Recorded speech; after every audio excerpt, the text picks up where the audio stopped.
Mən çoxdan da alimi tənbih etmirəm. Cavan vaxtı tövsiyələrimi dinləyirdi. Sonra xalq artisti oldu, məşhurlaşdı. Ona görə də heç nə demirəm.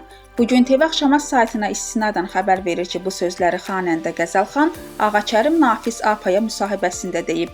O bildirib ki, Alim Qasımov institutu bitirəndən sonra tələbə kimi onun yanına gəlib. Onu da deyim ki, muğam ifa edərkən oturmağın da öz qaydası var. Məsələn, alim düzgün oturmur. Çünki bunu ona öyrətməmişəm. Qəsdən öyrətmədim ona görə ki, o artıq elə şeyləri başqalarından öyrənməyə başlamışdı. O yerdə düz oturmur. Qafqaz xanəndəsi elə oturmaz. Bu İranlıların oturma formasıdır. Bu oturaq xalqlara aiddir. Biz isə tərəkəməyik. Biz diz üstündə oturmalıyıq.